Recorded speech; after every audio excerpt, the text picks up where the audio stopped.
ในการบรรยาย ครั้งที่2นี้จะได้กล่าวเรื่อง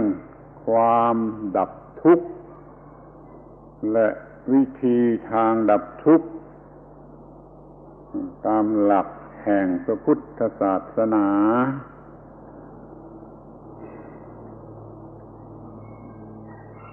In this, the second talk, we will discuss the extinction of dukkha, the putting out of suffering, and the way or method of doing so. We will do this in line with the principles of Buddhism.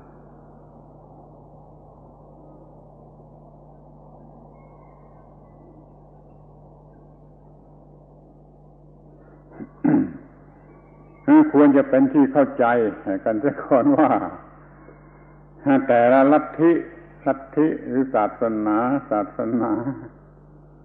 เขาก็มีวิธีการของตนอย่างที่กล่าวมาแล้วซึ่งไม่ควรจะลืมเสียว่าถ้าเป็นประเภทครีเอชันนิสต์ก็ทำพิธีเกี่ยวกับพระเป็นเจ้าให้ช่วยดับทุกข์แต่ถ้าเป็นพวก evolutionist อย่างพุทธศาสนานี้ก็มีแต่การประพฤติปฏิบัติให้ถูกต้องตามกฎธรรมชาติที่เรียกว่ากฎอิทัปปัจจยตาตามหลักวิธีการแห่งศาสนาของตนอย่าได้เอาไปปนกันเข้ามันก็จะยุ่งจะไม่เข้าใจ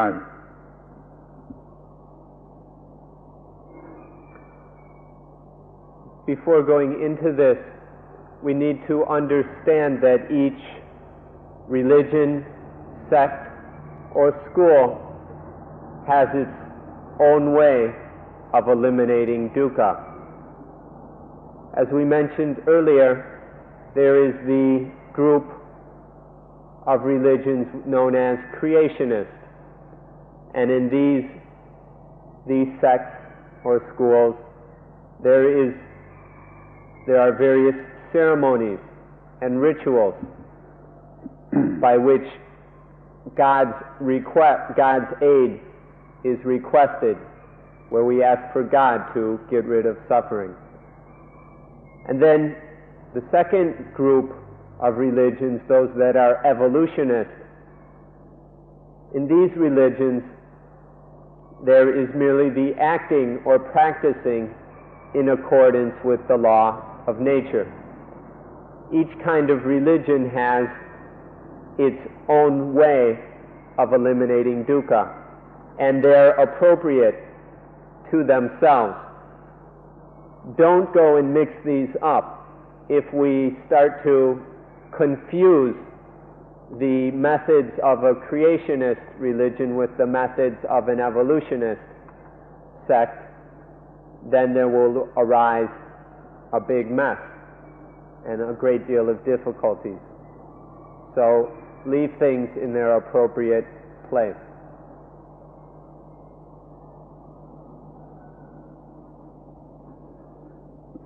ที่นี่สำหรับพุทธศาสนาโดยเฉพาะก็มีแบบวิธีของตนซึ่งจะต้องย้ำอีกทีหนึ่งว่าไม่เกี่ยวกับกรรมเก่าชาติก่อนเราจะมีการกระท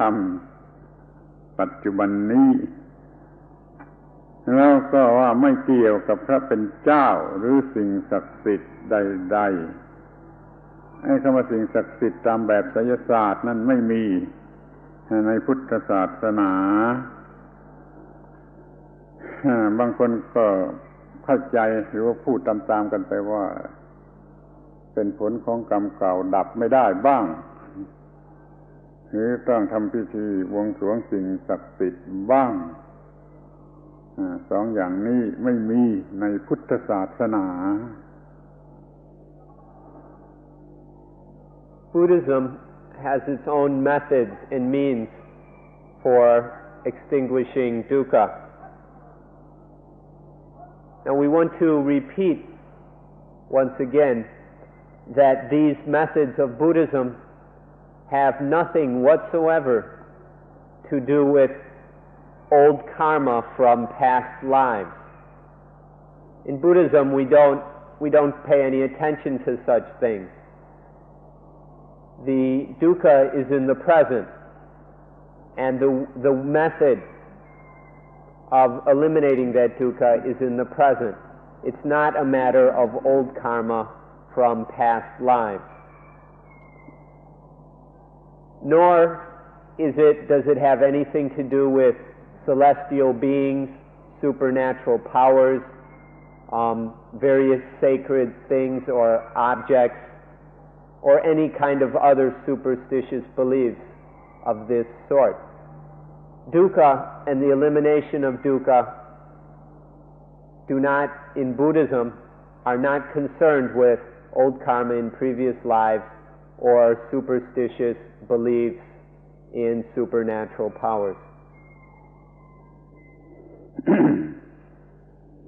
ในพุทธศาสนามีแต่การกระทำให้ถูกต้อง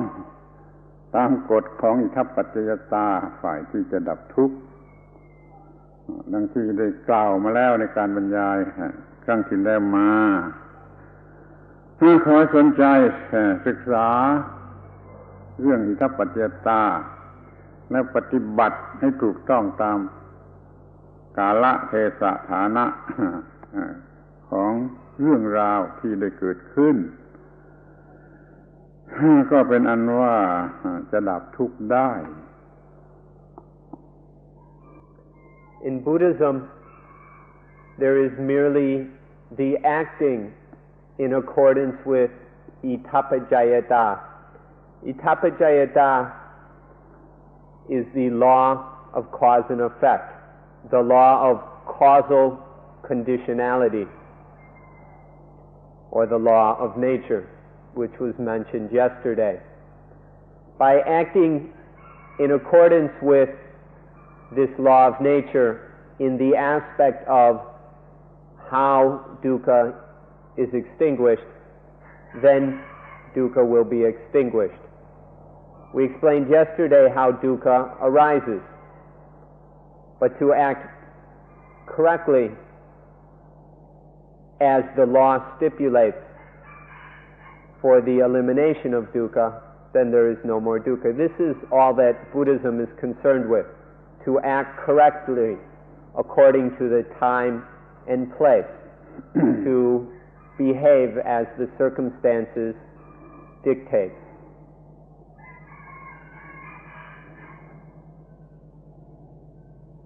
โดยสรุปแล้วก็คือดับตัณหา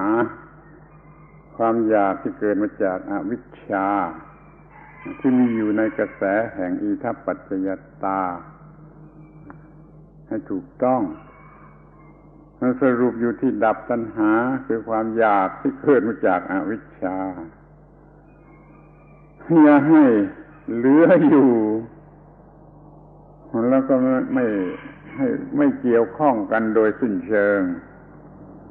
แล้วก็ไม่ให้เป็นอาลัยอาวรณ์ที่จะคิดถึงนึกถึงหรือจะนำมาใช้ให้กลับมามีอีกเรียกว่าการดับตัณหาที่มีอยู่ในกระแสแห่งอิทัปปัจจยตา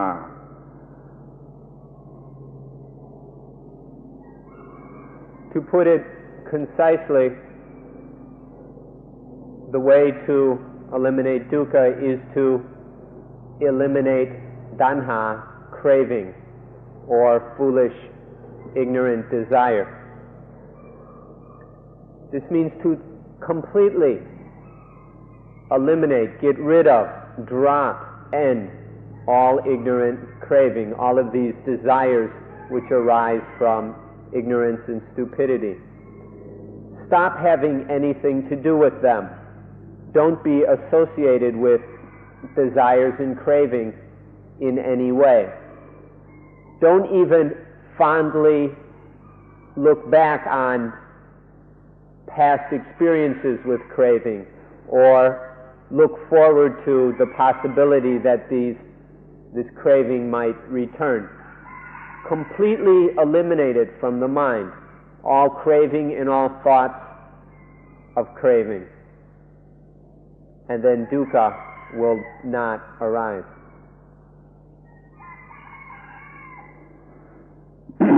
คำว่าดับตัณหา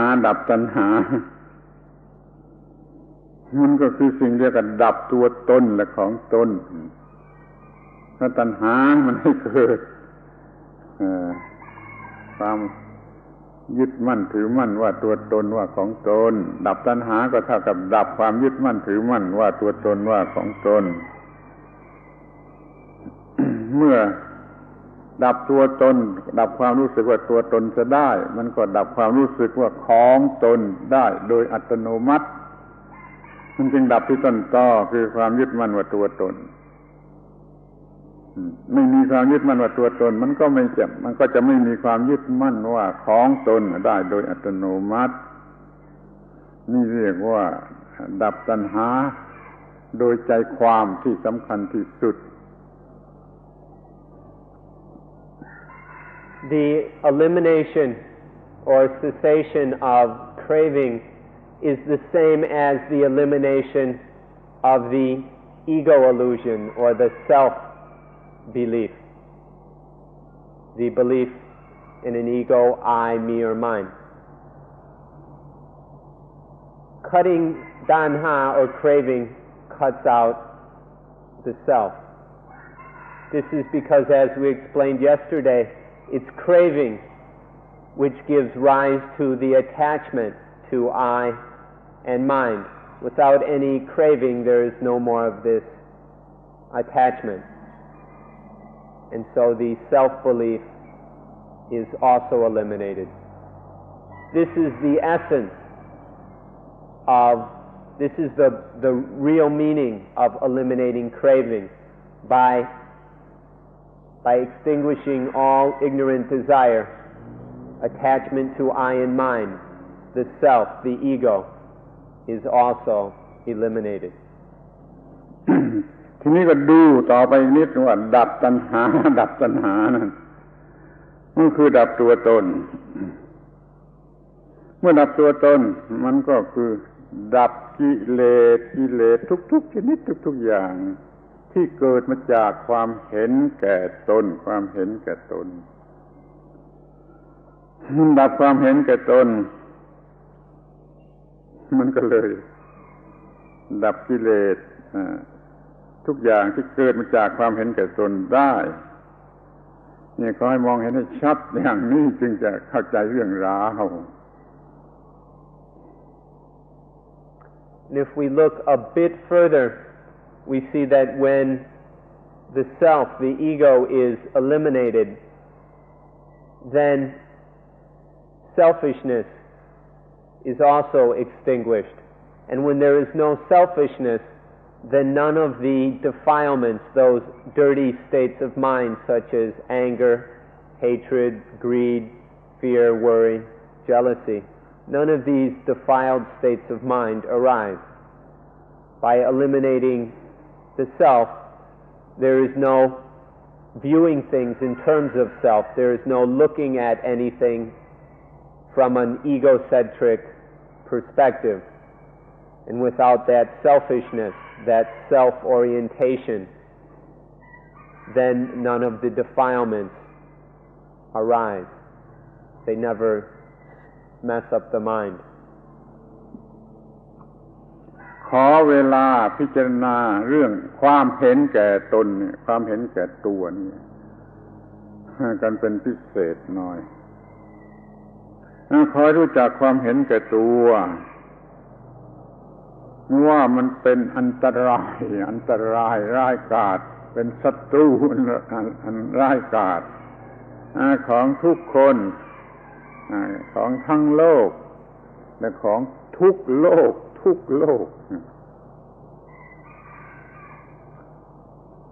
Let's take the time to look at this selfishness a bit. and see what an ugly and disgusting, what a dangerous and fierce enemy it is. Not just for those of us sitting here,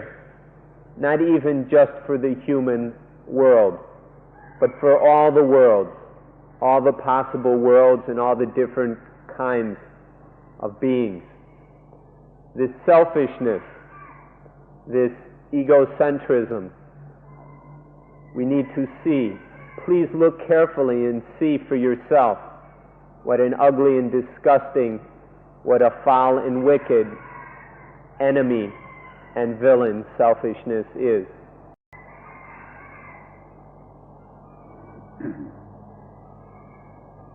ข้อแรกเมื่อเห็นแก่ตน มันก็เกิดความขัดแย้งขึ้นในตนแม้ผู้เดียว คือเกิดขัดแย้งกับความรู้สึกผิดชอบชั่วดี ความรู้สึกที่เป็นพุทธะมาในจิตโดยกำเนิดซึ่งต้องการความสงบมันก็เกิดคอนฟลิกต์เนี่ยขึ้นมาในตัวตน แล้วก็ทำให้ตัวตนรู้สึกเป็นทุกข์นอนไม่หลับหรือว่ากลัวหวาดกลัวสงสัยอะไรไปต่างๆนานานี่เป็นอันตรายแก่บุคคลคนนั้นอย่างยิ่งไม่มีความสงบสุข First example of selfishness is that it gives rise to conflict and opposition within our own minds, within ourselves. There can be conflict without anybody else around. Especially there arises a conflict, an opposition towards the innate Buddha nature, that knowing of what is right and what is wrong, the innate instinct towards the highest peace, which we can call the Buddha nature. There is, because of selfishness, there arises a conflict towards this inherent tendency towards peacefulness. And because of that conflict, that opposition, there's dukkha, and one can't even sleep peacefully at night. คอยมองดูที่ว่าคน เพื่อนของเราเป็นโรคประสาทแล้วก็เป็นโรคจิต เป็นบ้าฆ่าตัวเองตายเหล่านี้มันมาเกิดมาจากความเห็นแก่ตัวซึ่งหลงทางมากเกินไปนี่เรียกว่าส่วนบุคคลคอยดูอย่างละเอียดว่าเหตุการณ์ร้ายส่วนบุคคลเพื่อนของเราในโลกนี่เขาก็มีความเห็นแก่ตัวขัดแย้งแก่ตัวเบียดเบียนตัวทำให้ตัวไม่มีการพักผ่อนจนเป็นโรคจิตจนเป็นบ้าจนฆ่าตัวตายดูฟังดูก็ไม่น่าเชื่อว่าความเห็นแก่ตัวทำให้ฆ่าตัวตายคุณไปคิดเอาเองก็จะมองเห็นได้เห็นแก่ตัวจนฆ่าตัวเองตายนี่เลวร้ายส่วนบุคคล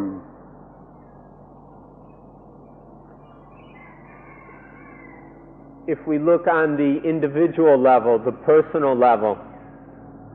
and look around, we'll see that in many of our human friends, many of the friends sharing this planet, we see nervous disorders, we see psychoses, we see people who are crazy and insane, and people who go so far off track that they kill themselves. At first glance, it may not seem that neuroses, psychoses, and suicide, you may not see at first how this arises and comes from selfishness.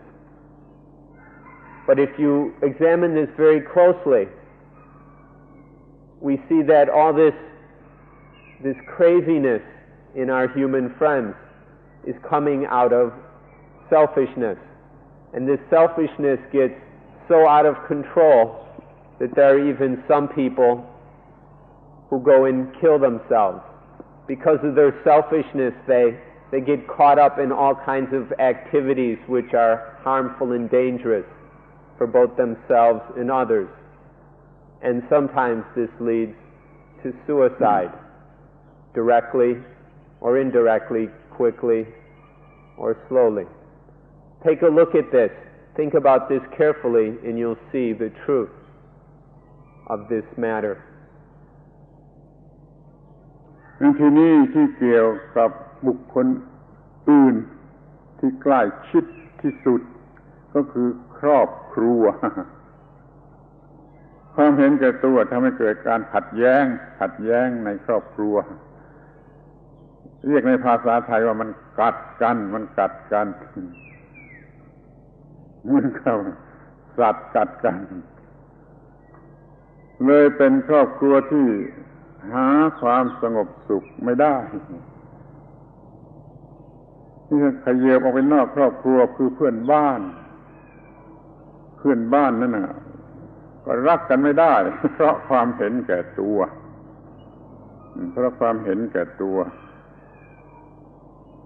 มันทำให้อิจฉาริษยากันไม่อยากให้ใครดีกว่ารวยกว่าสวยกว่ามันก็คิดทำลายผู้อื่นอีกครั้งหนึ่งมันก็คิดจะเอาประโยชน์ของผู้อื่นมาเป็นของตัวความขัดแย้งในครอบครัวก็ดีในสังคมรอบบ้านก็ดีมันมีมาจากความเห็นแก่ตัวมากมายหลายชนิดนับไม่ถ้วนขอให้มองเห็นความเห็นแก่ตัวว่ามันเป็นอย่างนี้ Still considering other individuals, people other than ourselves, but now those that are very, very close to us, that is our family. We can see even within our families that there is conflict and opposition to each other. In Thai, this is called biting each other. Even within a family, you have conflicts that end up in husband, wives, and children clawing and biting each other. This always arises out of selfishness, out of people being more concerned with their own interests than that of others, viewing things in terms of the self. Or a little bit beyond the family, our neighbors, the people who share our community. We can't really be at peace with them because there's always some conflict, some competition over interests. We want some advantage out of them. And so selfishness is always, in some way, on some level, leading to conflict, either in the family as well as in our community. ถ้าความเห็นแก่ตัวเป็นไปแรงกล้าสุดขีด มันก็จะเกิดการขัดแย้งกันขึ้นมาแม้ระหว่างรัฐบาลกับประชาชนหรือสภาผู้แทนในนามประชาชนจะพูดไม่รู้เรื่องจะขัดแย้งกันจนถึงกับมีเหตุการณ์อันไม่น่าดูเกิดขึ้น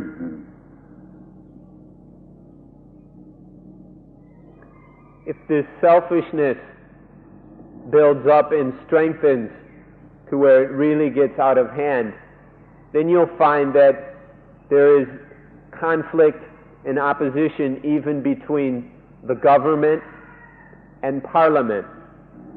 the ruling body and the people of a country, where they can't even get along, where the interests of the government are opposed to the interests of the people. It can get this far out of hand, this selfishness. ที่นี่ไกลออกไปก็คือว่า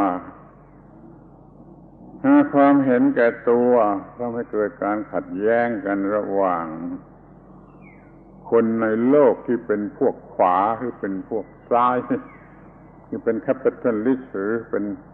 คอมมิวนิสต์ โลกก็แบ่งออกเป็นสองฝ่าย แล้วก็ทะเลาะกันแล้วก็พูดจากันไม่รู้เรื่อง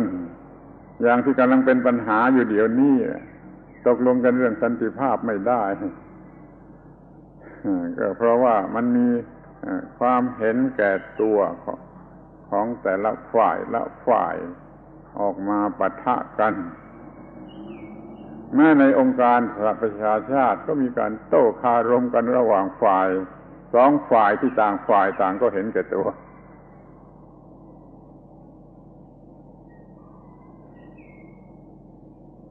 And then further, on an even larger scale, there is the divisions and conflicts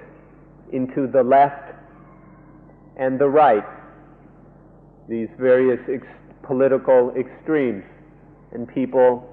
or nations choosing sides, and then arguing and getting in competition in perpetual conflict between our side and the other side, between left and right. This condition is painfully obvious in the modern world, where there are these constant conflicts between ideologies,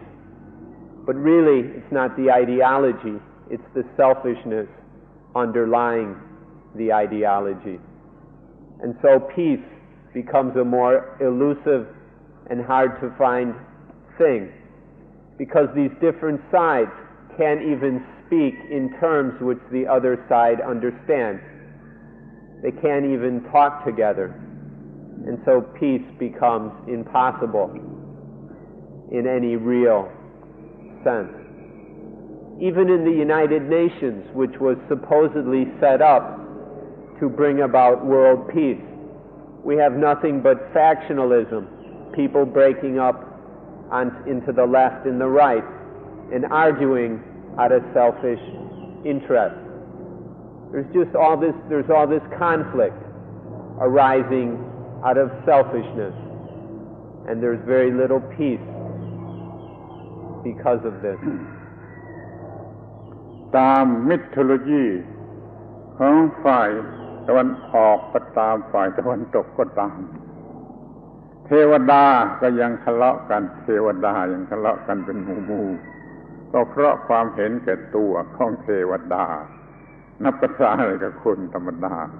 แม้แต่เทวดาก็ทะเลาะกันเพราะความเห็นแก่ตัวไปดูเถิดของกรีกของอินเดียของจีนของอะไรต่างๆมีทั้งนั้นเลยเพราะความเห็นแก่ตัวทำให้เทวดาทะเลาะกัน Even in mythology, whether Eastern mythology or Western mythology, whether Indian, Greek, or whatever, you even find the gods, the celestial beings, arguing with each other, getting into quarrels, disagreements, in fights. The gods even go to war, all because of the selfishness. Even in the gods of the mythological systems, we find selfishness causing all sorts of problems, grief and pain. นี่ขอให้เทียบเคียงดูพวกเทวดาcelestial being รวมกันทั้งหมดมันยังทะเลาะกันและ human being มันก็ต้องยังทะเลาะกันเพราะความเห็นแก่ตัวมีเงินมากมีอำนาจมากมีวาสนามากก็ยังทะเลาะกับความเห็นแก่ตัวในภายในนอนไม่หลับไม่สบายอยู่นั่นแหละแล้วก็ก่อโกยมาออกมาข้างนอกจนเดือดร้อนกันทั้งโลกสรุปความแล้วว่าความเห็นแก่ตัวเป็นศัตรูเลวร้ายของโลกทุกโลก So whether we're talking about the celestial beings or human beings, whatever world or realm we look at, we find that there is selfishness at work, preventing whatever kind of being it is from being at peace, so that being, whether celestial or human, can't even sleep at night. Not only does that selfishness cause problems within, but it extends outward and leads to all kinds of conflicts aggression and wars with other beings. Even the rich people, the wealthy, who have all the physical things they need, all the material comforts that are necessary. And still there is selfishness, making it difficult for them to truly be free and have peace of mind. And even the rich people, this selfishness extends beyond their own peace of mind and disturbs the peace of mind of others, afflicts others. So wherever we look, in this world or any other world, no matter how many worlds there are, we find selfishness causing all kinds of problems both within and without. And this makes it painfully obvious what a disgusting, foul, and wicked enemy selfishness is for all. ความเห็นแก่ตัว ก็มาจากความยึดมั่นถือมั่นว่ามีตัว ความยึดมั่นถือมั่นว่ามีตัวก็มาจากความโง่มาจากความอยากด้วยความโง่ที่เรียกว่าตัณหาถ้าเราดับตัณหาได้ไม่ยึดเป็นตัวตนไม่มีความเห็นแก่ตัวมันจะมีความสงบเย็นสักเท่าไหร่นี่คือจุดมุ่งหมายของความดับทุกข์กว้างใหญ่ครอบจักรวาลเป็นความดับทุกข์อย่างนี้ All selfishness without any exception comes from attaching to I in mind. Because of this clinging and clutching at things as I in mind, there arises selfishness. And as we explained, attachment comes from the craving born of ignorance. Now if there is none of this ignorant craving, and thus no attachment to I in mind, and no selfishness, imagine what great peace there would be. If all this attachment, selfishness, and stupid craving were done away with. Imagine the great coolness, peace, and tranquility which would then be there. Can you conceive of this great peace?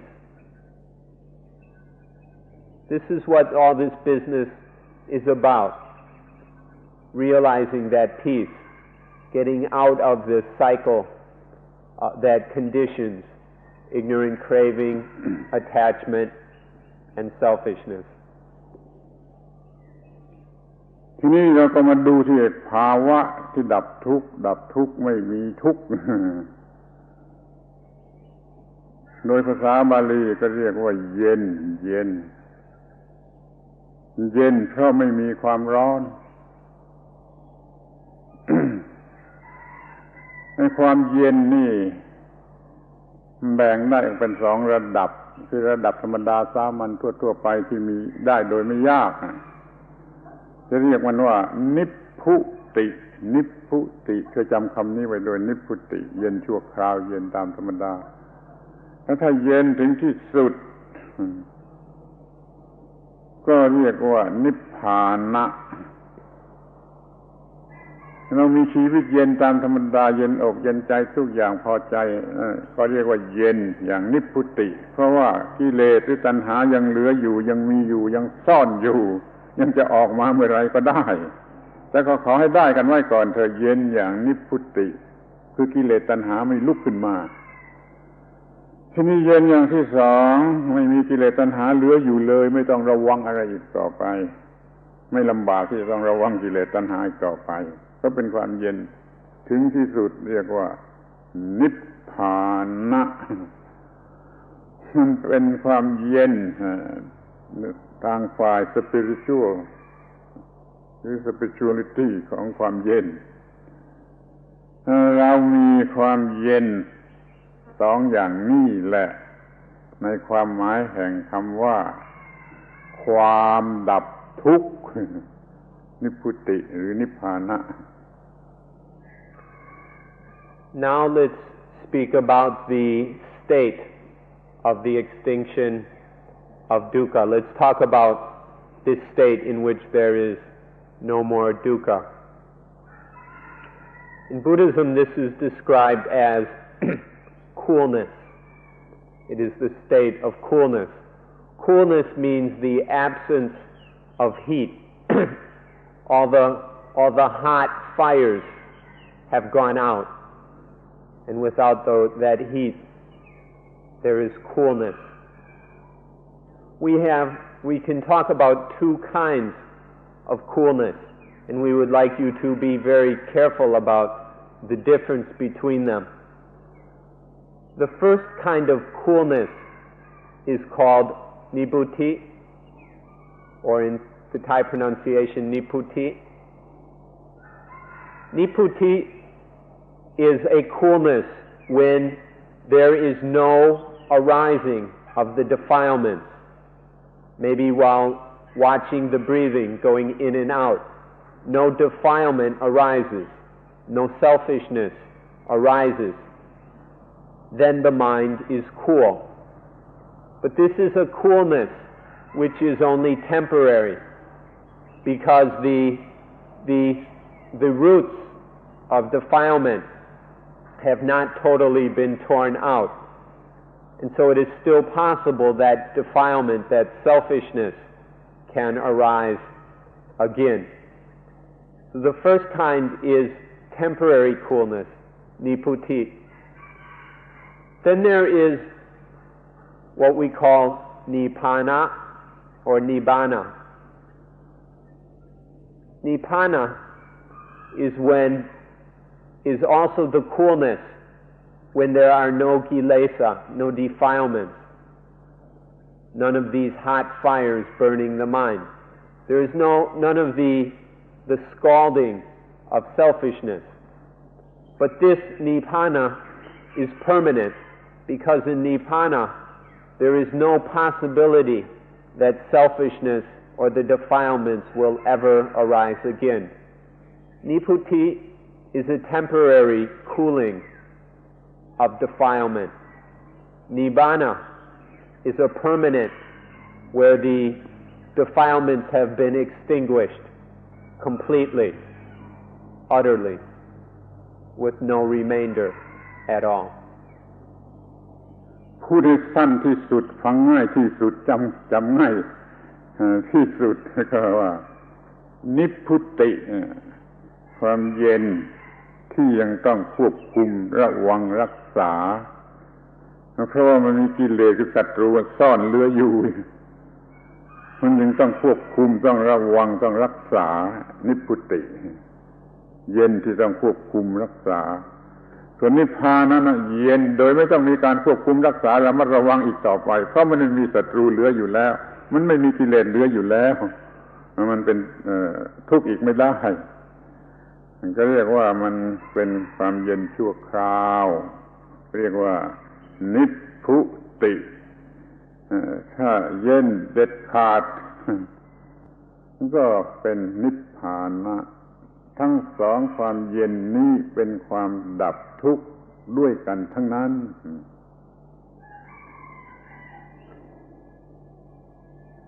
Now the first kind of coolness, although it may be only temporary, is still very, very important, because in that coolness there is no dukkha. And so this is a coolness to be understood, experienced, and developed until the time when there is nibbana, complete, utter coolness.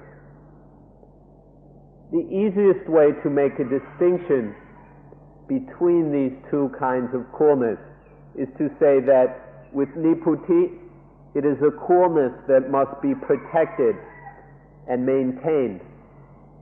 The defilements are still lurking and hiding somewhere, ready to come out and burn the mind again. And so because of there's still the potential of defilement or selfishness arising, this state of nibbuti, the temporary coolness, must be protected. It must be guarded against, or it must be guarded from the defilement. Nibbana, on the other hand, does not need to be protected. It is a permanent state in which all further possibility of defilement and selfishness has been destroyed. In this utter absolute coolness of Nibbana, it doesn't have to be supervised, watched over, protected, guarded, or anything, because the kilesa are completely done away with. There are these two kinds of coolness. Both are the absence of dukkha. So they are something that each of us needs to be very, very interested in. ทั้งหมดนั้นเป็นความดับทุกข์ ทีนี้เราจะพูดถึงทางแห่งความดับทุกข์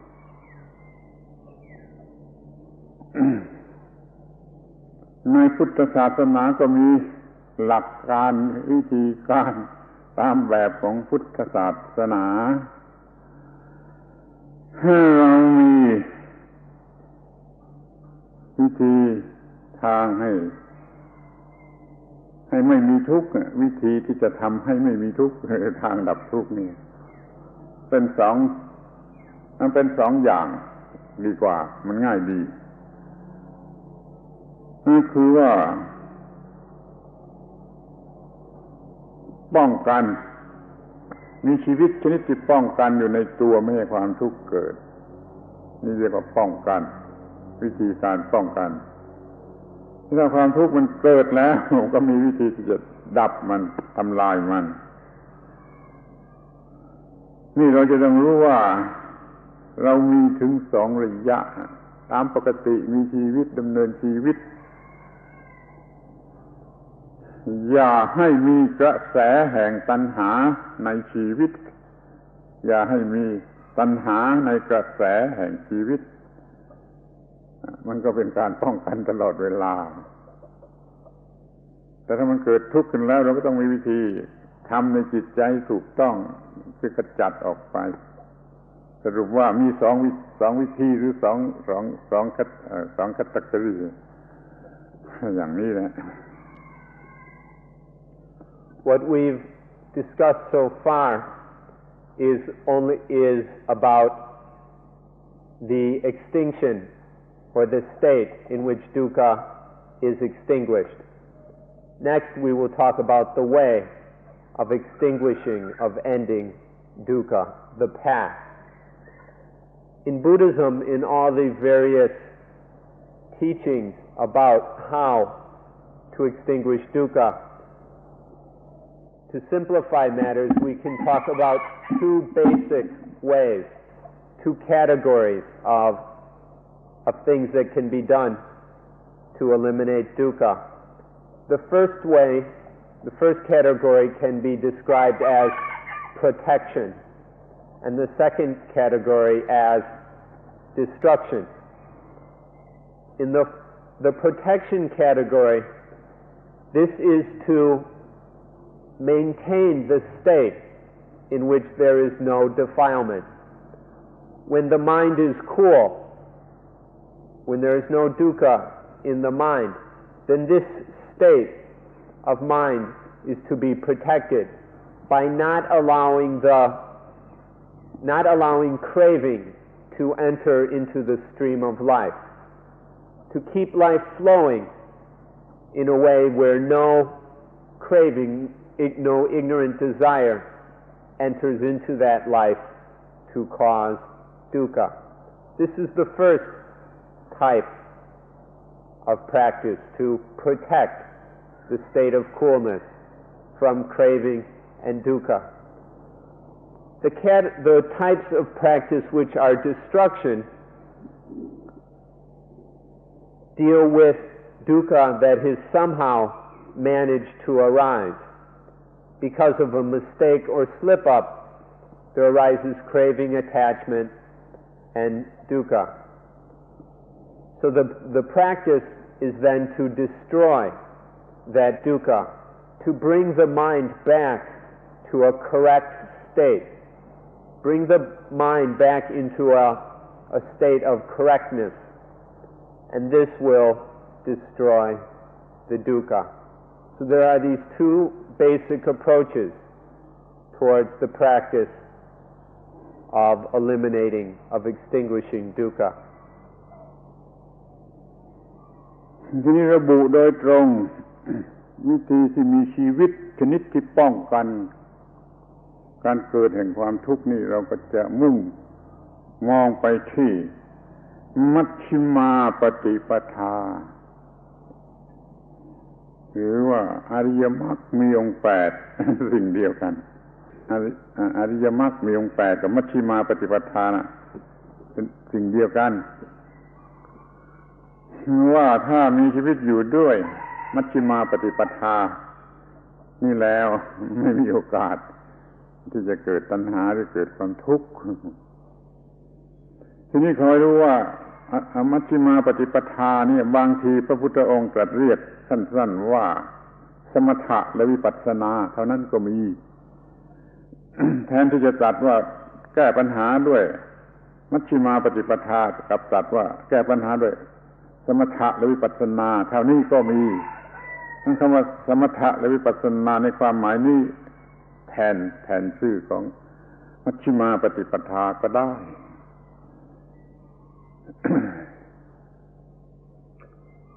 Now the practice which protects life from dukkha, the practice which guards against dukkha, in Buddhism is called Majjhima Patipata, the middle way of practice, or more commonly, the middle way. The middle way, this is how to protect against dukkha, to be established in the middle way. This is also described as the noble path, the noble eightfold path, or more simply, Majjhima Patipata, the middle way. This is what keeps dukkha from arising in life. Often the Buddha talked about the middle way, but as the way to eliminate problems, to prevent the arising of problems. But sometimes he also talked about samatha vipassana as the way of preventing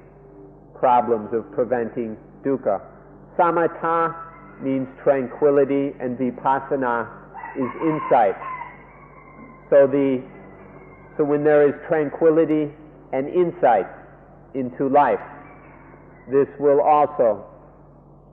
prevent the arising of dukkha. Sometimes the Buddha called it the middle way, and sometimes tranquility, insight. บางคนจะสงสัยว่าในอริยมรรคมีองค์ 8นั่นมันมีครบศีลสมาธิปัญญา2 องค์แรกก็เป็นปัญญา3 องค์ถัดมาก็เป็นศีล3 องค์ถัดมาก็เป็นสมาธิมีครบทั้งศีลสมาธิปัญญาที่นี่มาได้ยินว่าบางทีพระองค์ตรัสแต่เพียงว่าสมถะและวิปัสสนาไม่พูดถึงศีลก็จะนึกขัดแย้งว่าผิดแล้วไม่มีศีลขอให้รู้ว่าเมื่อตั้งใจจะทำหรือกำลังควบคุมให้ทำหรือทำอย่างดีในสมาธิและวิปัสสนานั่นแหละความตั้งใจที่จะทำอย่างที่สุดนั่นแหละคือศีลนี่เราจึงไม่ได้ชวนให้ท่านทั้งหลายรับศีลมาชวนให้ทำสมถะและวิปัสสนาเลยขอให้รู้ว่าศีลมันอยู่ในความตั้งใจที่จะทำสมถะและวิปัสสนาดังนั้นจะพูดว่ามรรคมีองค์ 8ก็ได้จะพูดแต่เพียงว่าสมถะวิปัสสนาก็ได้เป็นสิ่งเดียวกันแท้ Some of you who've studied some of the descriptions of Buddhism will be familiar with the fact that the Noble Eightfold Path, or the middle way, is often described as sila, samadhi, panya, morality or right behavior, concentration, and wisdom. The first two factors of the Noble Eightfold Path, right view and right intention, these are the wisdom component. Then there is right speech, right action or work, and right livelihood. This is the morality or sila component. And then there is right effort, right mindfulness, and right concentration, which is the concentration component. So there is morality, concentration, and wisdom in the Noble Eightfold Path. And then you may wonder how we can say that tranquility in insight is the same thing. Obviously, tranquility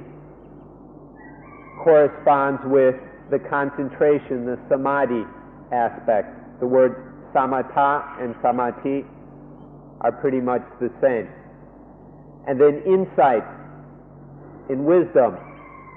are pretty much the same. So what about sin? What about morality? In samatha vipassana, insight or tranquility insight, what has happened to morality? How can this be the same as the Noble Eightfold Path? To clear up this confusion, let us explain that whenever there is a correct intention, a dedication and commitment to the development and practice of tranquility insight, then at that time there is morality. That setting the mind upon a correct task, a correct way of living, this is morality. So if samatha vipassana is correct, then morality, right act, right behavior is automatically correct. And so it's fine to just say tranquility insight. But we can talk about the Noble Eightfold Path, the middle way, or morality, concentration, and wisdom, whichever we prefer. ที่กล่าวมานี้เป็นเรื่องป้องกันอยู่ในตัวเองตลอดเวลาไม่เกิดทุกข์ที่นี่ก็จะพูดถึงการดับทุกข์ที่ได้เกิดขึ้นแล้วเมื่อมีความทุกข์เกิดขึ้นแล้วรู้สึกเป็นความทุกข์แล้วก็มีวิธีดับวิธีกำจัดออกไปเสียนี่ก็คือมีสติเมื่อความทุกข์เกิดขึ้น มีสติสัมปชัญญะที่เราฝึกไว้ดีโดยอานาปานสติภาวนาเรามีสติเพียงพอสัมปชัญญะเพียงพอมีปัญญาเพียงพอรู้เรื่องอนิจจังทุกขังเพียงพอรู้เรื่องตถาตาสุญญตาเพียงพอก็ความสติและความรู้นั้นมาจัดการกับความทุกข์ที่เกิดขึ้นทำลายเหตุที่ให้เกิดทุกข์เสียทำลายอาการแห่งความเป็นทุกข์เสียโดยความเห็นว่ามันไม่เที่ยงเป็นทุกข์เป็นอนัตตาโดยเฉพาะอย่างยิ่งมันเป็นเช่นนั่นเองอย่าจัดให้มันเป็นทุกข์เป็นสุขอะไรมากไปเลยมันเป็นเช่นนั่นเองนี่การที่จะขจัดหรือดับความทุกข์ที่เกิดขึ้นแล้วเป็นเรื่องที่สอง So now we've talked about the way of protecting against the arising of dukkha. Now we'll mention how to eliminate dukkha that has arisen, how to destroy dukkha once it has occurred. The way to do this is by using sati sampajanya. Sati, mindfulness, and sampajanya, wisdom in action. Through the practice of mindfulness of breathing, sati,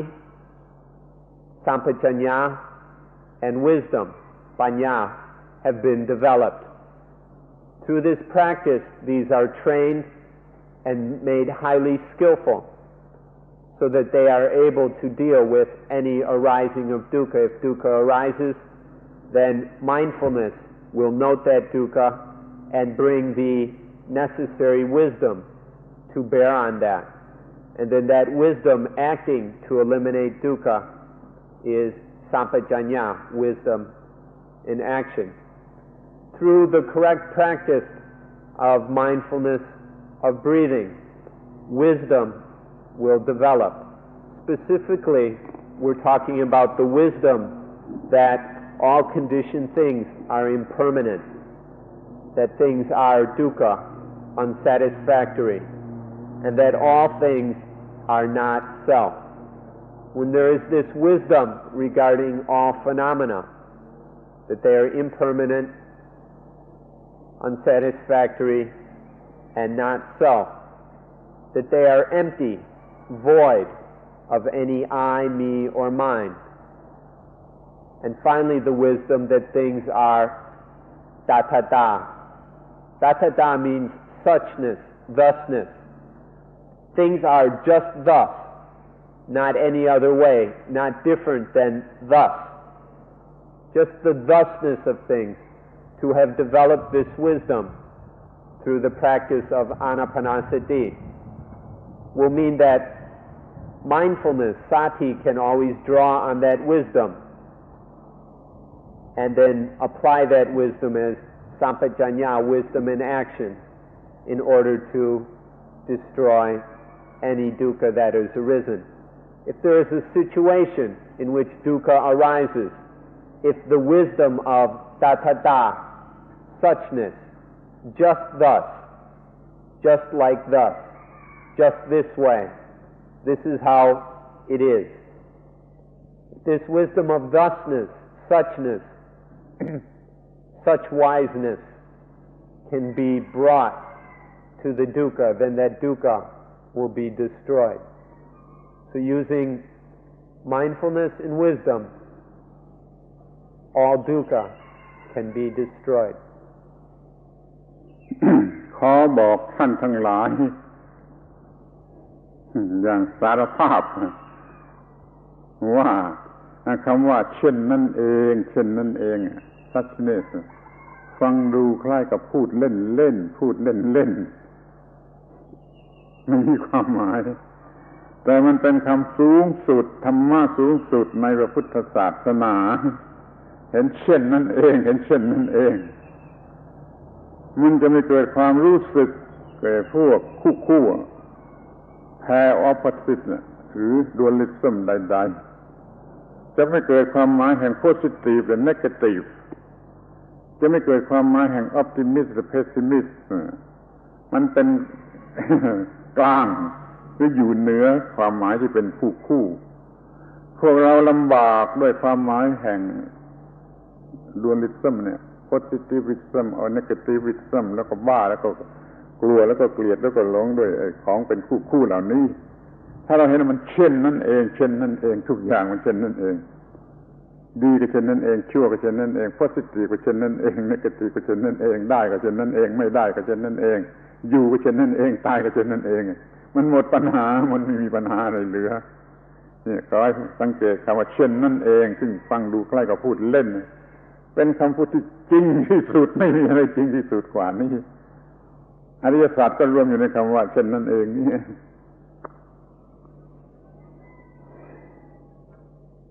This word suchness or thusness, tathata, may sound to you like we're just kidding or joking, that it's kind of just playing with words. But if you examine it, if you really come to understand what is meant by suchness, then you will see that this is the highest possible understanding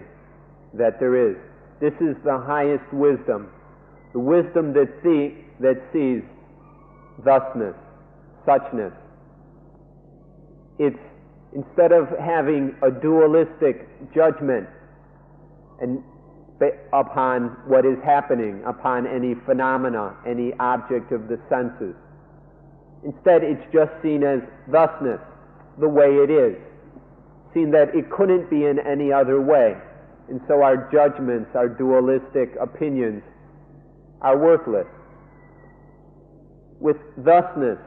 or datta, to just see the way a thing must be, the way it is and has to be. This is suchness. When there is the perception of suchness, when this wisdom is present, then there is no more seeing things as good or bad, right or wrong, happy or sad, positive or negative. So often we're busy judging things with these dualistic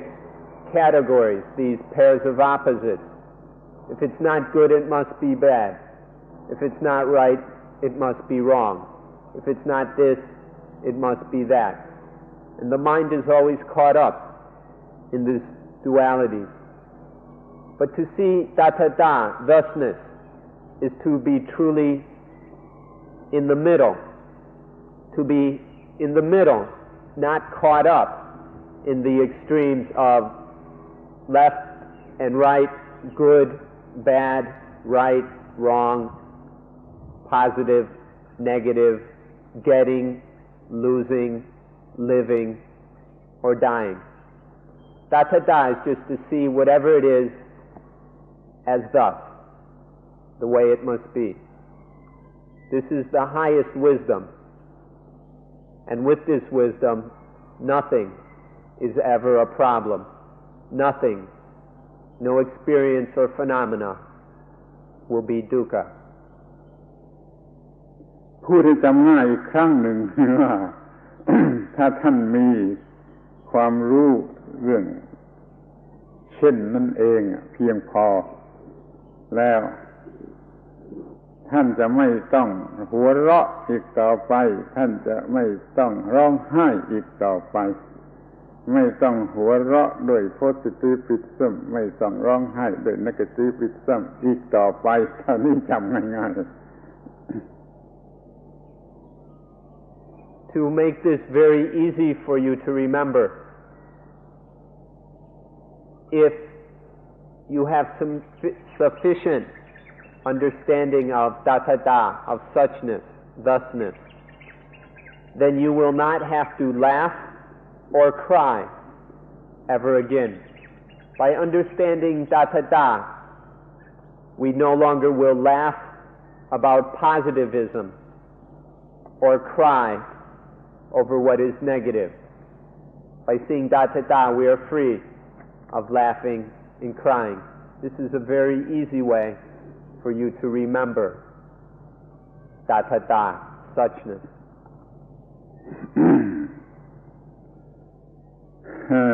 ทีนี้เรื่อง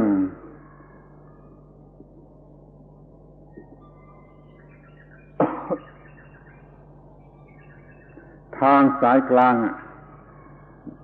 มิดเดิลเวย์มันเป็นเรื่องยืดยาวต้องเอาขอมาพูดซ้ำอีกทีคือวิธีป้องกันโดยทางสายกลางมันยืดยาวแล้วเรื่องความดับเสียก็พูดแล้วเรื่องความป้องกันจะต้องขอพูดซ้ำอีกเพราะมันยืดยาวแล้วก็พูดเรื่องนี้จนจบมัชฌิมาปฏิปทาหนทางมีในสายกลางทั้งที่กมรรคหนทางประกอบด้วยองค์8 Middle Way คนพาสเนี่ยก็จะใช้คำว่ากลางทางสายกลาง Middle เนี่ยคือไม่ positive ไม่ negative ไม่แพ้ opposite ใดๆนั่น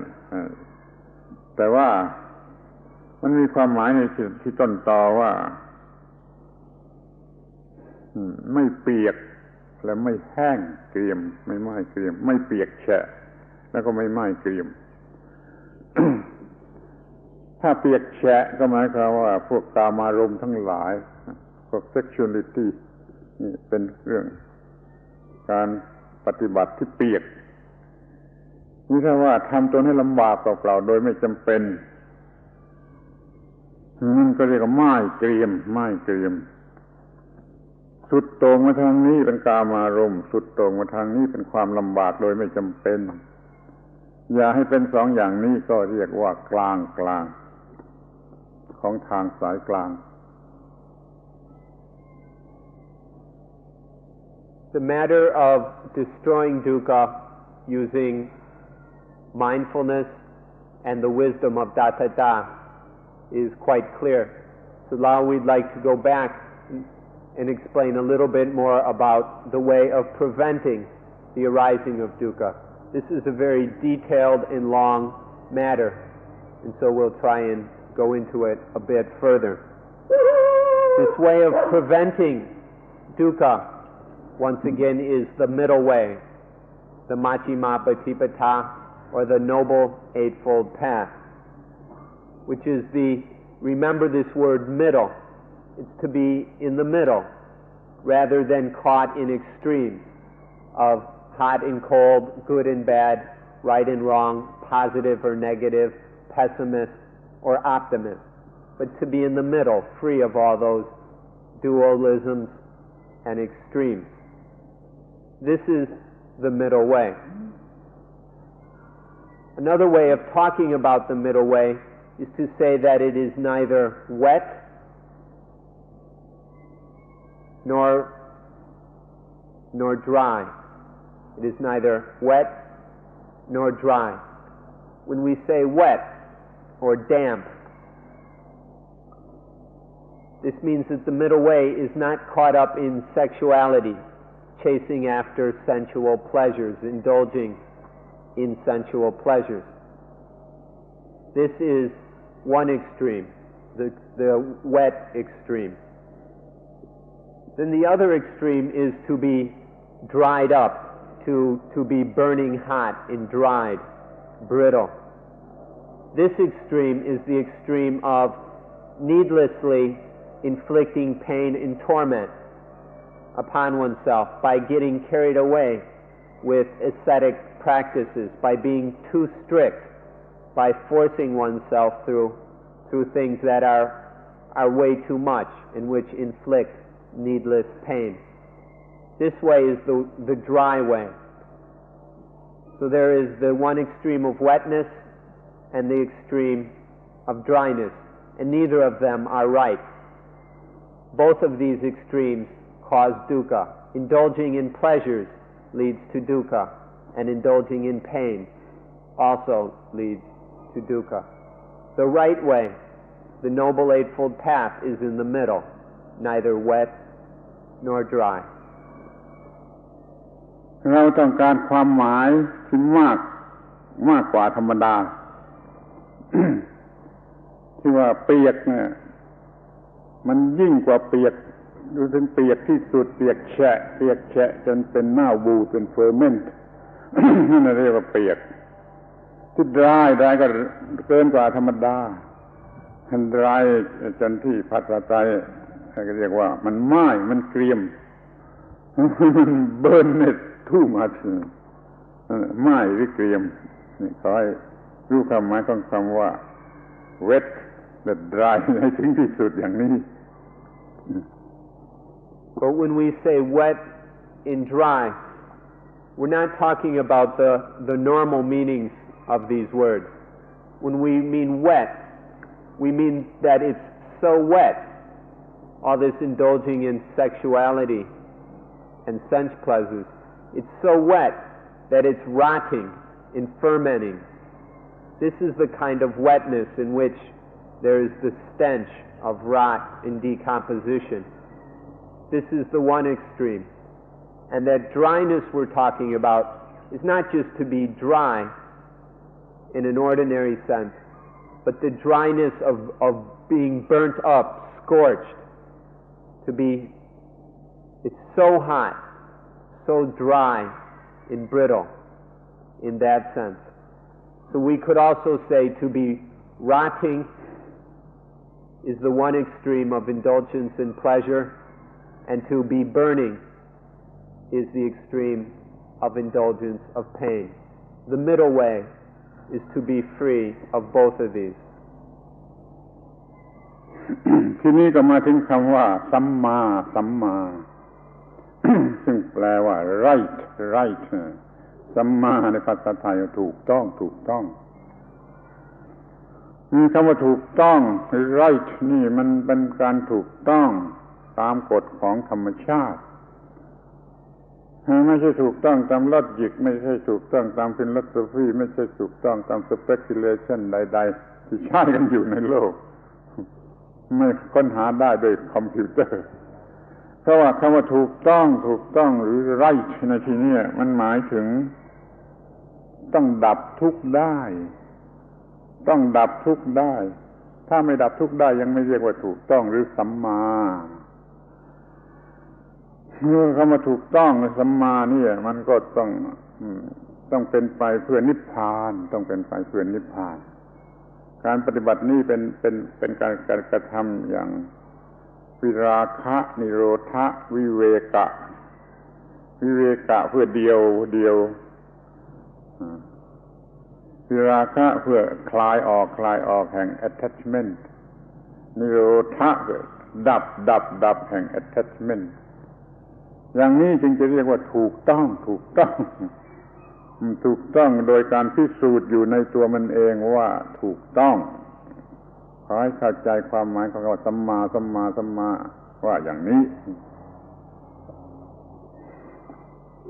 Now we'd like to talk about the word sama or rightness, correctness, or right, correct. The middle way, the Noble Eightfold Path, is made up of various factors which are all described as right view, right intention, right speech, and so forth. We have to be very careful, though, by what is meant by right. This rightness or correctness of the middle way is not a rightness that is based in logic. It's not something you arrive at by reasoning or by a philosophical system. What is correct is not correct according to speculations, opinions, or any of such things. When we say right or correct, it means correct in line with the law of nature, right in terms of the law of nature. And what this means that there will be no dukkha. If it is right and correct, then there is no dukkha. This is the meaning of the middle way. It is right. It is correct. And this is the deepest meaning of these words, that there is no dukkha, because that means that life is completely in line with the law of nature.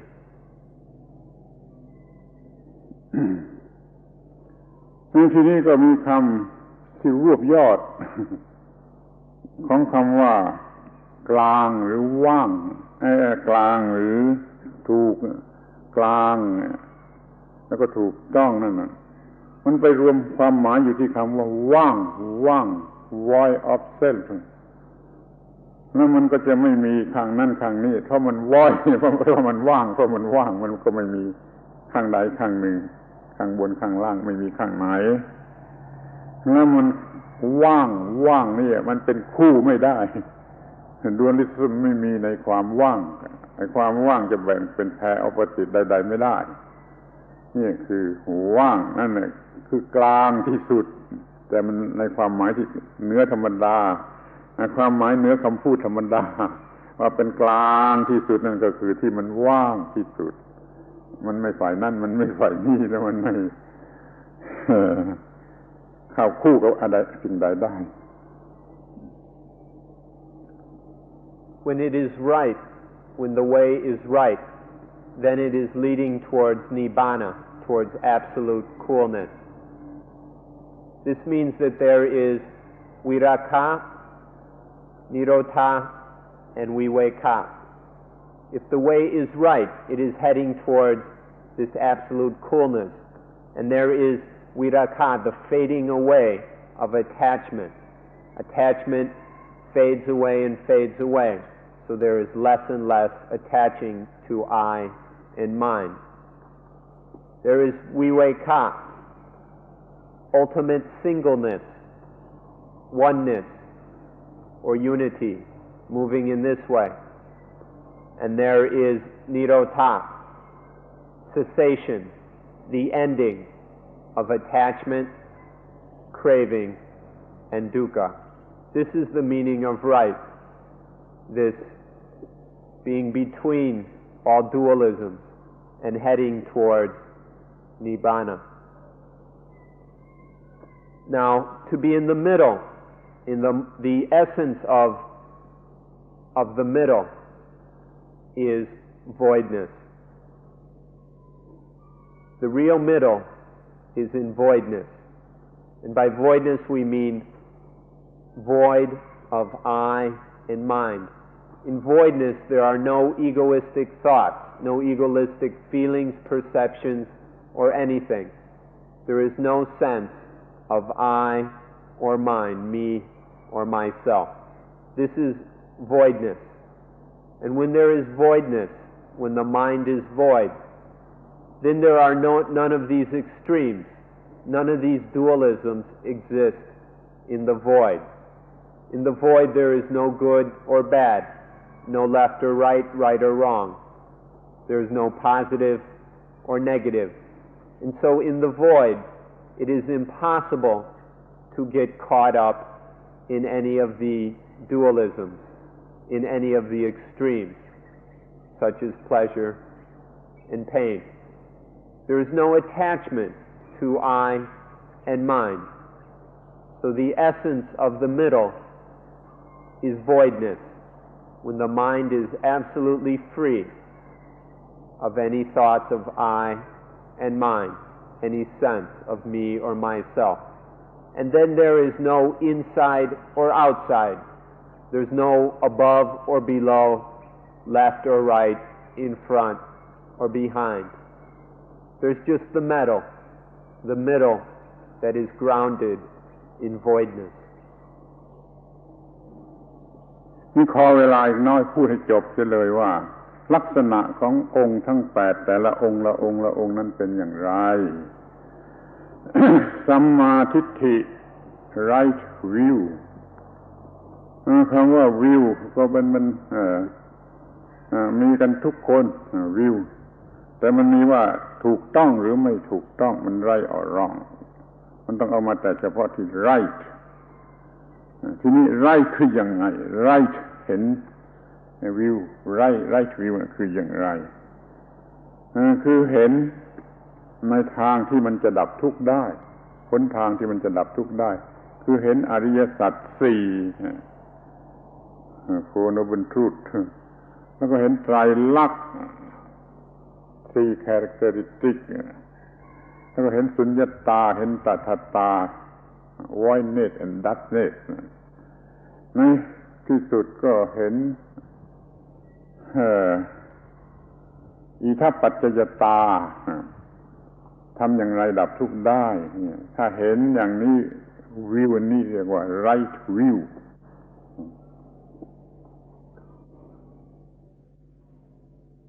And now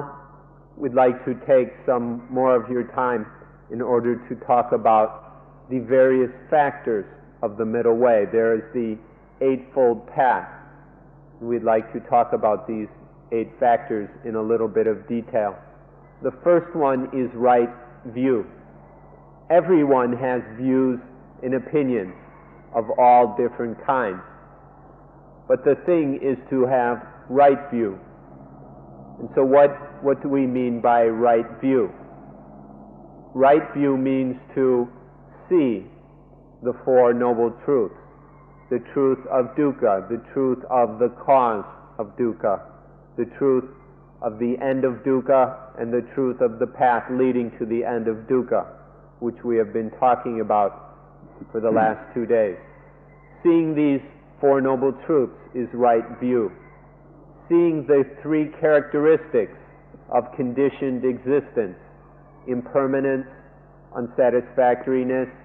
and not self, anicca, dukkha, anatta. This is right view. Seeing sunyata, voidness, seeing the state of being void of I and mine, of any self or soul. Seeing dattata, suchness. And finally seeing itapajayata. This is right view. This kind of seeing is right view. When there is the seeing of itapajayata, then there is the wisdom, the knowing of what to do so that dukkha is eliminated in accordance with the law of nature. This is right view, because it's the view that will lead to the elimination of all dukkha. ความหมายพิเศษของ right view นี่มีอีกอย่างหนึ่งคือว่ามันเป็นรุ่งอรุณ the dawn of all ธรรมะเป็นรุ่งอรุณของธรรมะทุกอย่างเราเห็นได้ด้วยตาถ้ามันมีรุ่งอรุณเกิดมามันก็จะมีเวลาเช้าเวลาสายเวลาเที่ยงเวลาบ่ายไปตามลำดับสัมมาทิฏฐินี่ต้องมาก่อนอย่างนี้แสงสว่างธรรมะอื่นๆจึงจะตามมาก็จะถือว่าเป็นรุ่งอรุณของธรรมะด้วย Another special name for right view is the dawn. Right view is the dawning of the dawn of all dhammas. This means that first there will be the dawn of right view, and then all the other factors of the Noble Eightfold Path will follow. Because once there is the dawn, there is morning, noon, afternoon, and evening, following one after the other. So first, the middle way begins with right view, and then the other factors will follow from that right view. ที่นี่ก็สัมมาสังกัปปะ right intention หรือ aim ก็คือความต้องการที่ถูกต้องอย่างไรมันถูกต้องที่อยากจะออกมาจากความทุกข์เราไม่ได้ระวังในเรื่องนี้เราต้องการสิ่งที่เพิ่มความทุกข์กันโดยมากสวยงามอร่อยก็ต้องการแต่ไม่ได้สนใจว่าจะออกจากทุกข์หรือไม่จึงไม่ได้ต้องการที่จะออกจากทุกข์ดังนี้เราต้องมีความรู้เรื่องสิ่งทั้งปวงดีและต้องการจะออกจากความทุกข์หรือปัญหาที่จะเกิดมาจากสิ่งเหล่านั้นนี่คือความต้องการที่ถูกต้องปัญญาต้องการไม่ใช่กิเลสต้องการ The second factor is samma sankappa, right intention or right aim. This is to want wisely. It is correct want. Yesterday we talked a lot about ignorant or foolish desire, craving. And this is the counterpart to that. Right want is to want the elimination of dukkha, to want that which leads to the extinction of dukkha. Usually we just want the things that cause dukkha. Our desires are centered on beauty, deliciousness, various pleasures, and this will lead to dukkha. But wise want is not centered on things that cause dukkha, but is centered upon the way out of dukkha. So this right intention, the intention to be free of dukkha, to practice to be free of dukkha, this is the right intention that follows from right view. ที่นี้ก็มาถึงสัมมาวาจา right speech ถูกต้องในการพูดจา คำที่พูดก็ถูกต้องวิธีการพูดก็ถูกต้องมันถูกต้องในการพูดจาทั้งหมดการพูดจานั้นไม่โกหกไม่เท็จนี่หนึ่งแล้วก็ไม่ทำให้คนแตกแยกกันเรียกว่าคำที่ทำให้คนแตกแยกโกรธเคืองกันไม่รักกันแล้วก็ไม่หยาบคายแล้วก็ไม่เพ้อเจ้อไร้สาระทั้งหมดนี้ก็เป็นลักษณะของ อาการพูดจาที่ถูกต้อง The next factor is sama vaja, right speech. This is speech that is correct, both in the words spoken and the way of speaking. By correct we mean speech that is not dishonest. There's no lying or falsity. It is speech that doesn't lead to separation, that doesn't make divisions between people. It is speech that isn't crude or coarse, unpleasant or harsh to hear. And it is speech which is not frivolous. It's speech that has a usefulness and purpose. It's not a waste of time. This is correct speech, the third factor. ทีนี้ก็มีสิ่งที่ต้องระวังอีกว่าการพูดจาที่ถูกต้องนั้น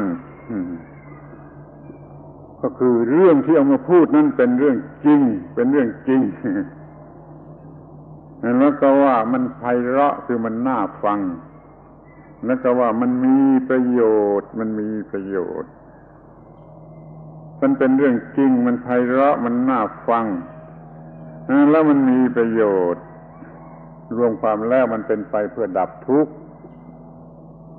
ถ้าจริงแต่ถ้าไม่น่าฟังก็ไม่ควรจะพูด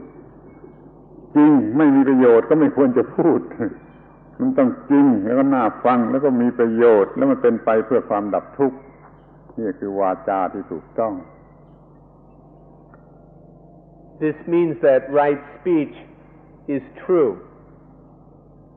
but not only true, it is also pleasant to hear, and it is useful. Speech that is truthful, pleasant, and useful is speech that will lead towards the elimination of dukkha, both for oneself and others. This right speech will not cause any kind of dukkha. Now be careful, just because something is true doesn't mean it's right speech. It might be true, but it might be unpleasant to hear. Or true and pleasant to hear, but it might not be useful. So it should be truthful, pleasant, and useful. Otherwise, it's not right speech. And it won't be of use, it won't be appropriate in the elimination and extinction of dukkha. ทีนี้ก็สัมมากัมมันตะ right conduct นี่ก็ขอใช้คำว่าไม่ทำร้ายถูกต้องในที่นี้คือไม่ทำร้าย3อย่างไม่ทำร้ายชีวิตหรือร่างกายของผู้ใดไม่ทำร้ายทรัพย์สมบัติของผู้ใดไม่ทำร้ายของรักของผู้ใดรวมเป็น3อย่างก็เรียกว่าการงานถูกต้องทำหน้าที่ที่ถูกต้องเพื่อประโยชน์แก่การดับทุกข์และต้องไม่มีอาการ3อย่างนี้ในการกระทำทางกาย The next factor is samma kammando, which is right conduct, right physical action. This means one's actions do not harm anyone, including oneself. It is physical activity, conduct, behavior that does not do any harm. This means that our actions do not harm the bodies or persons of others or ourselves. It doesn't destroy the property and wealth of others. And it doesn't harm the loved ones, those that are loved by others. So this way of not harming in our physical conduct This is the fourth factor of the Noble Eightfold Path. It is to do one's duty correctly. When one performs one's duty, then there is no harm done to anyone. ที่นี่ก็สัมมาอาชีวะดำรงชีวิตชอบคือดำรงชีวิตที่ถูกต้องไม่เป็นทาสของกิเลสไม่ส่งเสริมกิเลสไม่รับใช้กิเลสไม่ส่งเสริมกิเลสไม่เป็นทาสของกิเลสนี่คืออย่างนี้ถ้าเรามีการดำรงชีวิตชนิดที่กิเลสไม่บังคับบัญชาเรียกว่าไร้คือพูด The next factor is sama ajiva, right livelihood. This means that our way of maintaining life, the way we keep ourselves alive, is correct. By correct here, this means that the means of livelihood is not rooted in defilement, that we're not supporting ourselves, maintaining life in defiled ways. So our means of earning a living, of feeding and clothing ourselves so that we remain alive, this is not under the slavery of defilement, or we could say of selfishness. ทีนี้ก็มาถึง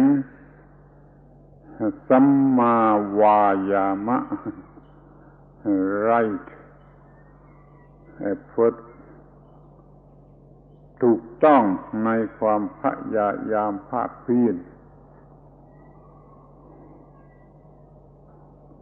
ภาคเพียรในทางที่ถูกต้องไม่หยุดอยู่กับที่แล้วก็ไม่ถอยหลังไม่หยุดอยู่กับที่ในทางที่ถูกต้องคือว่าเพียรไม่ให้มันเกิดในสิ่งที่ชั่วที่จะเป็นไปเพื่อทุกข์ถ้าสิ่งเหล่านั้นมีอยู่ก็ละมันเสียอีกตรงกันข้ามก็คือว่าถ้าไม่เกิดสิ่งที่มันจะดับทุกข์ที่เรียกว่าถูกต้องเมื่อถูกต้องแล้วก็รักษาไว้เป็นสี่หัวข้อเล็กๆแต่เป็นความเพียรที่จะเป็นไปเพื่อความดับทุกข์อยู่ทุกเวลาNext we come to sama vayama, right effort, right energy. This is essentially mental energy or effort to not just stay still or regress, to not just mark time or back up in one's practice to eliminate dukkha. So right effort is to put forth effort in preventing the arising of evil states of mind. That means states of mind which lead to dukkha. Don't let them arise. And to put forth effort to eliminate any of these evil states of mind that have arisen. Further, it is to put forth effort in developing useful, skillful states of mind which help in the practice of eliminating dukkha, and to maintain and protect any skillful states of mind that have already arisen. This is sama vayama, the sixth factor. ทีนี้ก็สัมมาสติ mindfulness right หมายความว่ามีสติเร็วในการที่จะไปเอาปัญญาความรู้ที่ถูกต้องมาใช้ในกรณีที่เกิดขึ้นมันมีกรณีเกิดขึ้นเป็นปัญหาเนี่ยสติต้องเร็วในการที่จะเอาปัญญาที่ได้ศึกษาอบรมไว้เรื่องอนิจจังทุกขังอนัตตาอะไรก็ตามมาใช้จัดการกับสิ่งที่มันเกิดขึ้นเฉพาะหน้าในขณะแห่งผัสสะให้มันมีความถูกต้องสตินี้ต้องเร็วต้องมากพอ แล้วก็ต้องถูกต้องด้วยเดี๋ยวมันไปนำเอาไอ้ความคิดผิดๆมาก็ใช้ไม่ได้ต้องไปนำเอาความคิดถูกๆมาอย่างนี้เรียกว่ามีสติถูกต้อง The next factor is samasati, right mindfulness. Right mindfulness is sati, that is very quick, extremely rapid, so that it can be right there at every experience and situation of life. Every time there is sense experience, the eyes, when there is seeing, hearing, smelling, tasting, touching, or any sort of mental activity, mindfulness is right there. And mindfulness is quick enough to be there and also to bring wisdom to that situation or that experience through whichever sense door it arises. Then, bringing that wisdom, the wisdom of impermanence, unsatisfactoriness, and not self, is able to prevent the arising of dukkha. So once again, by right, it means that it is useful in preventing dukkha. And so right mindfulness brings the right kind of knowledge to the experience. Mindfulness must be correct in this way also, because if it went and brought some foolish knowledge to the situation, if mindfulness went and brought a stupid idea that would lead to reacting improperly to the situation,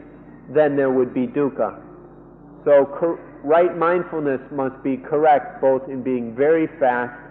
and in its ability to bring the right knowledge, the right wisdom to that sense contact. นี่ข้อสุดท้ายสัมมาสมาธิ ความตั้งใจมั่นความมีจิต ที่เป็นสมาธิถูกต้องสมาธิผิดๆก็มีแต่นี่มีสมาธิถูกต้องสมาธิถูกต้องก็ต้องเป็นอาการบริสุทธิ์ของจิตบริสุทธิ์ไม่มีกิเลสรบกวน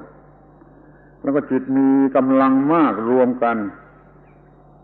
แล้วก็จิตไวในหน้าที่ของจิตเป็นแอคทีฟจิตที่สุดบริสุทธิ์ตั้งมั่นว่องไวในหน้าที่เนี่ยคือสมาธิ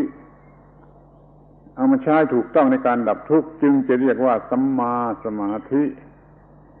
ถ้าทำเพื่อนิพพานก็มีประโยชน์เพื่อการดับทุกข์โดยสมบูรณ์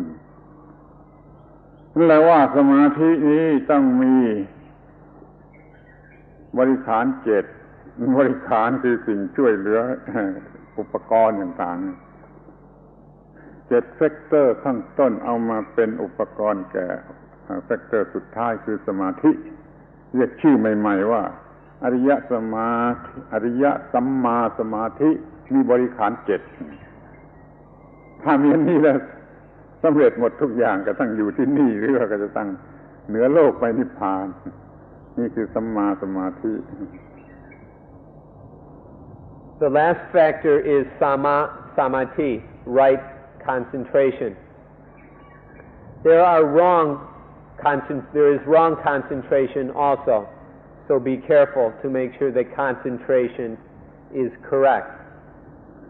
Right concentration has 3 qualities to it. The first is purity.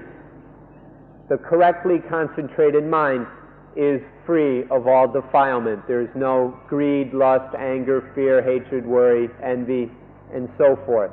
defiling the mind, the concentrated mind. Further, right concentration is very firmly established. There is great strength and power in this mind. All the mind's energy has been gathered together and is focused, which gives the mind great strength, and so it is well established in this strength and is very stable because of this. And the third factor is activeness or skillfulness. The concentrated mind is very active and skillful in performing any duty that needs to be done. It can do it quickly and with great skill and expertise. So right concentration is made up of the factors of purity, stability, and activity. Be careful that concentration is right concentration. Now when there is samadhi, right concentration, and it is directed on nibbana, the utter extinction of all dukkha, then we say that there is this right concentration backed up by the other 7 factors, or it's called right concentration with 7 supporters. These 7 other factors are supporting right concentration, and then right concentration now is focused on the destruction, the getting rid of all dukkha. And when this happens, when there is right samadhi with 7 supporters, we call this, give it a special this is called Ariya Samadhi with 7 supports. Ariya Samadhi means noble right concentration, and this is the highest concentration, that concentration which is firmly focused upon nibbana. ในที่สุด สรุปความได้ว่าทั้ง8แฟกเตอร์นี้คือการมีชีวิตอยู่ด้วยความถูกต้องการมีชีวิตอยู่ด้วยความถูกต้องฟังดูก็คล้ายกับพูดเล่นๆอีกมีชีวิตอยู่ด้วยความถูกต้อง8ประการไม่มีทางที่จะเกิดกิเลสขึ้นมาและความเคยชินของกิเลสที่สะสมไว้ก่อนจะค่อยละไปแล้วก็เห็นเช่นนั้นเองอยู่ในที่ทุกคนทุกแห่งไม่ต้องหัวเราะไม่ต้องร้องไห้อีกต่อไปขอยุติการบรรยาย Now all 8 of these factors can be summarized as living correctly, living rightly. This may seem like we're just kidding again, but really all these 8 things come down to living rightly. If one's life is correct, then the kilesa, the defilements, cannot arise. The mind will never again is not disturbed by anger, greed, fear, worry, jealousy, possessiveness, conflict, and all these ugly things. Further, any old habits, any old defiled habits or tendencies, past familiarity with defiled states of mind, these will slowly fade away. We'll give up these old patterns of thought which are defiled, and they will slowly be abandoned. And then lastly, there is the understanding of dattata, of thusness. This wisdom, this highest wisdom, is developed further and further. This is what living correctly accomplishes. The kilesa are not allowed to arise, the defilements. The old defiled patterns are let go of, and the understanding of dattata, thusness, flourishes. As this happens, then life is correct and there is no dukkha. So, we end the talk on this note.